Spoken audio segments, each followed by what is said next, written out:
ஒரு காலத்துல மணப்பாறையில வெள்ளை சட்டை வெள்ளை பேண்ட் போட்டுக்கிட்டு ஒரு ரோட்டு மொனக்கடையில ஒரு டீ கடைக்கு முன்னாடி நின்றுக்கிட்டு, ஐயா ஒரு டீ வாங்கி கொடுங்க, உங்களுக்கு நான் கையை பார்த்து ஜோசியம் சொல்றேன் அப்படின்னு அந்த ஜோசிய தொழில தொடக்க காலத்துல தொடங்கினவர் தான் குடுமியான்மலை ரவிச்சந்திரன். இந்த பின்புலத்துலதான் தான் எப்படியாவது சமூகத்துல ஒரு உயர்ந்த மனிதராக, ஒரு செல்வாக்கு மிகுந்த மனிதராக மாறணும் அப்படிங்கிற ஒரு எண்ணம் அவருக்கு தோன்றுது. அதற்கு அவர் எடுத்துக்கொண்ட முதல் முயற்சி ஒரு அறக்கட்டளை தொடங்கிறது.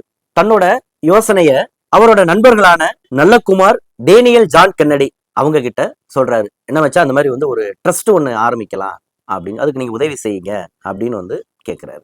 அப்ப அவர்களுடைய உதவியோட தான் 2006 வருஷம் செப்டம்பர் மாதம் 25 சபரிமுத்து அருள்தாஸ் நினைவு அறக்கட்டளை அப்படின்னு அந்த ட்ரஸ்ட அவங்க தொடங்குறாங்க. அதாவது தாத்தா பேரு சபரிமுத்து, அப்பா பேரு அருள்தாஸ், தாத்தா பேரையும் அப்பா பேரையும் சேர்த்து சபரிமுத்து அருள்தாஸ் நினைவு அறக்கட்டளைன்னு ஒரு ட்ரஸ்ட தொடங்கிடுறாங்க.